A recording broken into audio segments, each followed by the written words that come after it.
ලංකාවේ සිනමාවට, ටෙලි නාට්‍යයට, ඒ වගේම වේදිකා නාට්‍යයට සහ එවන් වූ නිර්මාණ මේ ලබ් දෙරණට දායාද කරන්නට අධ්‍යක්ෂණයෙන්, තිර රචනයෙන්, ඒ ආදි වශයෙන් විවිධ ශ්‍රේෂ්ඨ දක්ෂතා දක්වූ බොහෝ කලාකරුවන් අද මේ තරංගනී සිනමා ශාලාව සමගින් අප සමග සම්බන්ධ වෙනවා. මේ සම්බන්ධතාවය තුළ අපි හැමෝටම දැනෙන සතුට, ඒ සතුට ඔස්සේ ඔබගේ ඒ වෘත්තිමය ගමන් මගට ලබා දෙන්නා වූ මනා අස්වැසිල්ලක් ලෙසයි අපි මේ කටයුත්ත හඳුන්වනු ලබන්නේ. අපි හිමනම් සූදානම් මේ කටයුත්තට සමාරම්භක අවස්ථාව ලබා දෙන්නට අපි ආරාධනා කරනවා සියලු දෙනාම පිළිගැනීම වෙනුවෙන් සනුජ දුල්නි චිත්‍රපට, සෙනුර දම්සද ආර්ට් ප්‍රොඩක්ෂන්, සත්නද ටීවී සහ රේඩියෝ, නෙට්වර්ක් PVC කල්මනාකාර අධ්‍යක්ෂ, චිත්‍රපට ටෙලි නාට්‍ය වේදිකා නාට්‍ය නිෂ්පාදක, මේ සංවිධානය කරන්නා වූ උත්සවයේ ප්‍රධාන සංවිධායක ආචාර්ය තිස්ස රණසිංහ මහතාට මේ උත්සව සභාව පිළිගැනීම සඳහා වූ ආරාධනය. කලාකරුවා යනු නිර්මාණශීලී දායකත්වයක් සමාජයට ලබා දෙමින් සමාජයේ පැවැත්ම යහපත් ආකාරයට වුණු කරන, කැටු කරන එක්තරා පිරිසක් තමයි කලාකරුවෝ කියන්නේ. මේ කලාකරුවෝ මේ සමාජයේ බාල, තරුණ, වැඩිහිටි, වයෝවෘද්ධ මේ කියන සියලු සමාජයේ සියලු නාගරිකම ආදරයට, ගෞරවයට පාත් වෙන පිරිසක්. මේ කලාකරුවන්ට බොහොම විශේෂ ගෞරවයක් තියෙනවා. ඉතින් ලංකාවේ චිත්‍රපට කර්මාන්තයේ ආරම්භයේ 1947 කඩවනු පොරොන්දු චිත්‍රපටයේ රූගත කරන්නේ සියලු දේවල් කරන්නේ ඉන්දියාවේ. අපේ නළුවෝ කියන්නේ ඔක්කොම ඉන්දියාවේ. හැබැයි පසු කාලිනව 1950 වෙනකොට අපේ ශිල්පීන් ඉන්දියාවට ගිහිල්ලා එහි පුරුණලා ඊටත් පස්සේ පසු කාලේ 60 ගණන් වෙනකොට අපේ ශිල්පීන් මෙහෙත් පටන් ගත්තා. රඟපාන්න, කැමරා අධ්‍යක්ෂණය, සංගීත ඔක්කොම පටන් ගත්තා. ඉන්දියාව භාෂිත එක්ක. එහෙම මේ ගමන යනකොට මේ කලාකරුවන්ටම අවශ්‍යතාවයක් වුණා, හඬක් ආවා. මේකට රාජමරියක් තීමත් අවශ්‍ය වෙයි කියලා. අපේ සාමාන්‍යාධිකාරිතුමාගෙන් ඉන්න මේ කතාව කියන්න ඕනේ. ඉතින් ජාතික චිත්‍රපට සංස්ථාව බිහි වෙන්නේ 1940 ගණන් වල, 50 ගණන් වල, 60 ගණන් වල ඒ රංගන ශිල්පීන් චිත්‍රපට කර්මාන්තේ පිටුපායේ කරපු අරගලයක්ම තමයි බිහි වෙන්නේ. ඒත් ජාතික සංස්ථාව දේශීය සිනමාවේ ප්‍රවර්ධනය වෙනුවෙන් පිළිහිටින එකම රාජ්‍ය ආයතනය. ඉදාවිදා කාල සීමාව තුළ ජාත්‍යන්තරයේ සම්මාන ලබන්නට අපේ කලාකරුවෝ බොහෝ තමන්ගේ දක්ෂතාවය වැය කරලා ජාත්‍යන්තරයේ සම්මාන දෙනගත්ත ශිල්පීන් අපි අතර ඉන්නවා. ඉතින් මේ ශිල්පීන් සමහර අය ඇත්තටම මට අද කනගාටුයි මට කියන්න මම සමහර තුන් හතර දෙනෙකුට කතා කරනකොට කිව්වා මම මේ ක්ෂේත්‍රයේ මෙච්චර කාලයක් ඉන්නවා. නමුත් මම කිසිම අගයීමකට මම ලක් කළා නැහැ. මට කිව්වෙන්නේ හරි මට දුකක් හිතෙනවා. සුරේෂත් කිව්වා අපේ ලංක මහත්තයා කිව්ව කරනවා. හරි දුකක් හිතෙනවා. මොකද අවුරුදු ගාණක් මේ ක්ෂේත්‍රයේ මම හිටියා කිව්වා. නමුත් මට කිසිම දවසක අගයීමකට ලක් කළා නැහැ කියලා. ඉතින් 2012 ආනන්ද කුරුන් ශාලාවේදී මමයි අපේ රුමලාල් සභාපති කීර්ති මහත්මයාත් එක්ක අපි පොඩි ප්‍රසාරණයක් කළා කලාකරුවොත් එක්ක. ඊට පස්සේ 2015 එක පොඩක් වැඩි කරලා අපේ ගමේ පංගාලේ කළා. ඊට පස්සේ ඒක තවත් ටිකක් වැඩි කරලා 2018 මේ ස්ථානදීම කලාකරුවන්ට ප්‍රමාණිකට මේ ප්‍රතිපාදන ලබා දුන්නා. ඊට පස්සේ සුරේෂ් කුමාරසිංහ මහත්තයා එකතු වෙලා 2029 නැවත අපි මෙතනත් මේ විදිහටම මේ අගීමක් ලක් කළා. ආපහු වරණ වලින් 2023 මේ ස්ථානදීම ලංකාවේ කලාකරුවෝ 250කට මේ අගීම කළා. ඒක ලංකාවේ කිසිම දවසක කිසිම ආයතනයක් නොකරපු වැඩක් තමයි අපි දාලා කියන්නේ. ඊට පස්සේ අද තමයි මේ ආරණ්‍ය සිද්ධ වෙන්නේ. ඉතින් මේ අගීමට ලක් වුණු මම පිළිගන්නාටම සුබ පතනවා. ජාතික චිත්‍රපට සංස්ථාවේ නියෝජ්‍ය සාමාන්‍ය අධිකාරී ප්‍රදීප් ලංකා ධර්මවික්‍රම මහතාට ආරාධිත දේශනය පැවැත්වීම සඳහා අපේ කලාකරුවෝ විශාල ප්‍රමාණයක් මෙතන ඉන්නවා. ඔවුන්ට නම් කියන්න ගියොත් ගොඩක් අයගේ නම් කියන්න වෙනවා. ඒක නිසා සියලු දෙනාගේම සමාව ආයදිනවා මට එක් එක්කෙනාව පිළිගැනීමට නොහැකි වීම ගැන. විශේෂයෙන්ම තිස්ස RP තිස්ස අපේ මහත්මයා වසර ගණනාවක් ජාතික චිත්‍රපට සංස්ථාවේ සේවය කරලා සේවෙන් විශ්‍රාම ගිහිල්ලා ඔහුට මොකද්ද අපේ භාෂාවෙන් කියන පොඩි අමාරුවක් තිබිලා තියෙනවා මේ චිත්‍රපටි කර්මාන්තයට නැවතත් මොකක් හෝ සේවයක් කිරීමේ බොහොම ලෙන්ගතු ආශාවක්. ඉතින් ඒකත් එක්ක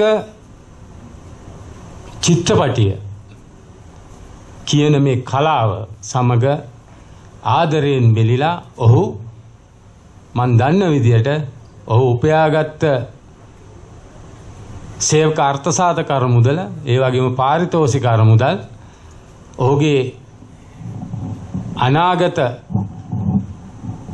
ජීවිතේ වෙනුවෙන් වියදම් කරන්න තිබ්බ මුදල් පවා මෙම කර්මාන්තයට යොදවලා චිත්‍රපටි කීපයක් නිර්මාණය කරලා තියෙනවා. මම හිතන්නේ ඒක යම්කිසි මිනිස්සෙකුගේ විශ්‍රාම ගැනීමේ කාලය තුල තමන්ගේ ජීවිතයට යම්කිසි සෙවණක් වෙන්න තිබ්බ මුදල් පවා තිස්ස මහත්තයා මෙම කාර්යයට යොදවලා මේ කලාකරුවන් නැගීමේ කාර්යය දක්වාම ඔහුගේ මේ සිනමාවට තියෙන ලෙන්ගතුකම විදහා දක්වමින් තියෙනවා. මම චිත්‍රපට සංස්ථාවට එන්නේ 2001 අවුරුද්දේ.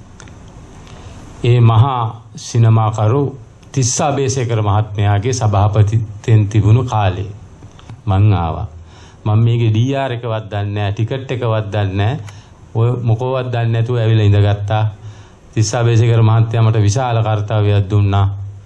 ඒකේ ප්‍රතිඵලයක් තමයි මේ ඔබ තමුන්නාන්සලා ඉඳගන්න මේ සිනමා තරංගිනී සිනමා ශාලාව මේ විදියට හදන්න මට ශක්තිය ධෛර්යය ලැබුණා. ඒකින්ද අද ඔබ තමුන්නාන්සලා ඉඳන් ඉන්නේ මේ මම මුල් වෙලා හදපු මේ සිනමා ශාලාව.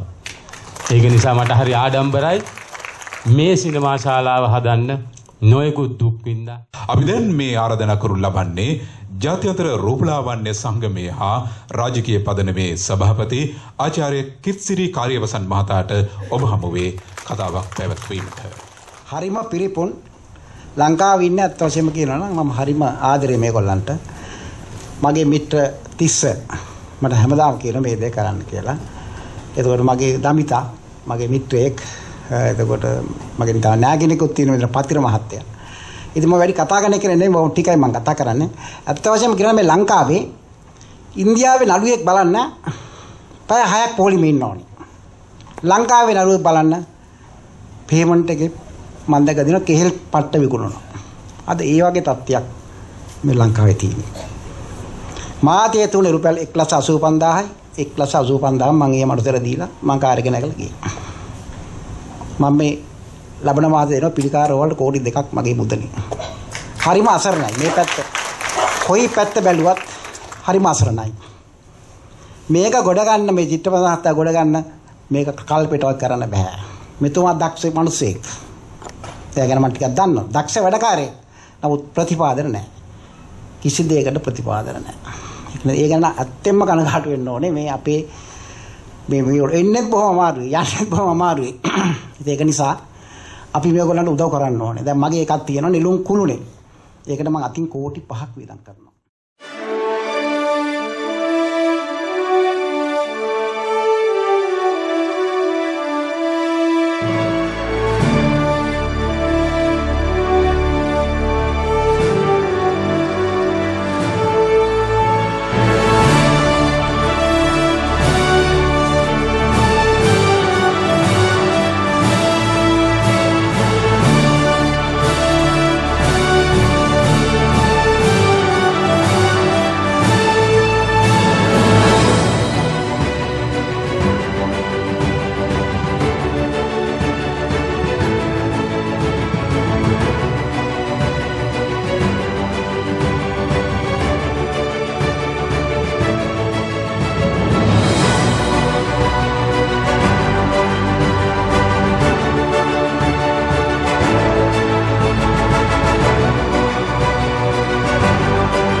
අද මේ වෙනකොට බොහොම අභාග්‍ය සම්පන්න තත්වයකට ගිහිල්ලා තියෙන්නේ.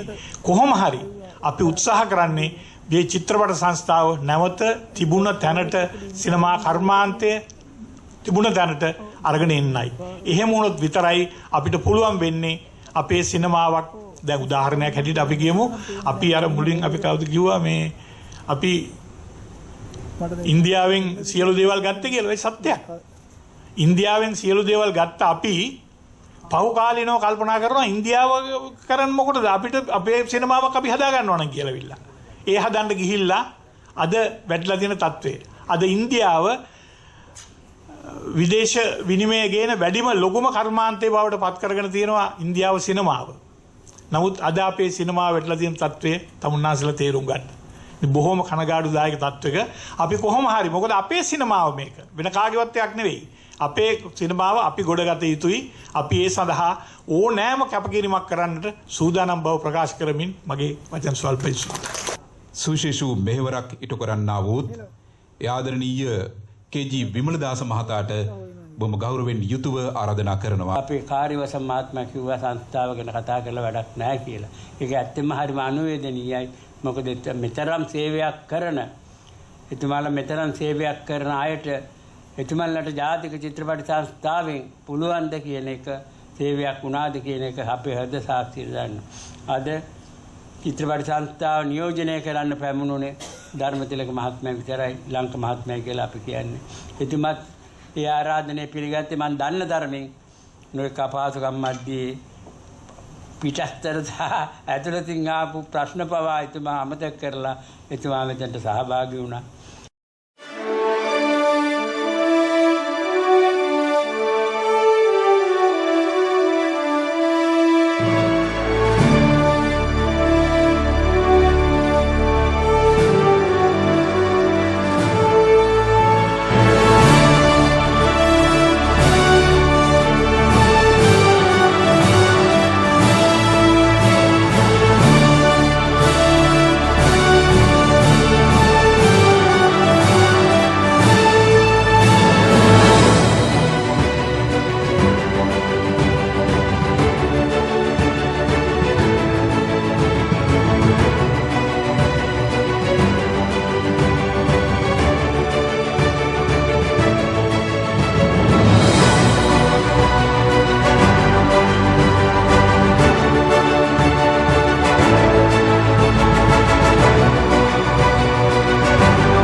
රජයේ ලාංඡනයක් සමග බොහොම ගෞරවාන්විත සම්මානයක් මේක. බොහොම ගෞරවාන්විත ගෞරව නාමයක් මේක. මෙවැනිම ගෞරව නාමයන් කීපයකටම හිමිකම් ලබන්නට මම වාසනාවන්ත වුණා. මම ජාත්‍යන්තර සම්මාන මේ රටට අරන් ආපු හැම වෙලාවකම මේ වගේ අගය කිරීම් කීපයක්ම සිදු වුණා. මම හිතනවා කලාකරුවෙකුට හෝ කලාකාරණියකට මම මේ අත්දැකීම් විඳපු කෙනෙක් විදිහට කියන්නේ.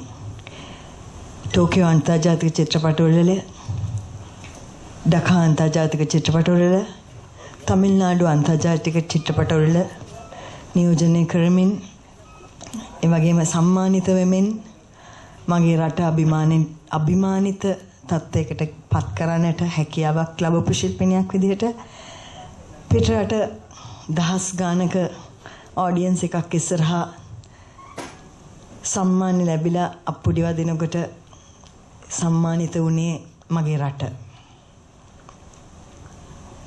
ශ්‍රී ලංකාවෙන් ආපු ශ්‍රී ලංකාවෙන් ගිය දමිතා බේරත්නට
අභිවාදනය පිළිගෙන ඔබගේ වටිනා කාලය අප වෙත දායක කළ මෙහි පැමිණි සියලුම මාගේ සහෝදර කලා ශිල්පීන් මහත්මයන් ඇතුළු ගෞරව නාම ලැබූ සියලුම දෙනාට හදපිරි ස්තුතිය පුද කර සිටිනවා. අද දින වටිනා අවස්ථාව සාර්ථක ගැනීම සඳහා ඔබතුමාලාගේ ලැබුණු මහඟු සහයෝගය ඉතා උතුම් කොට සලකන අතර ඒ සඳහා මෙම සන්නස් ප්‍රධාන සංවිධානය කළ ආචාර්ය තිස්ස රණසිංහ මහතා ඇතුළු සංවිධාන කමිටුවට මාගේ ගෞරවපූර්ණ ස්තුතිය පුද කරනවා.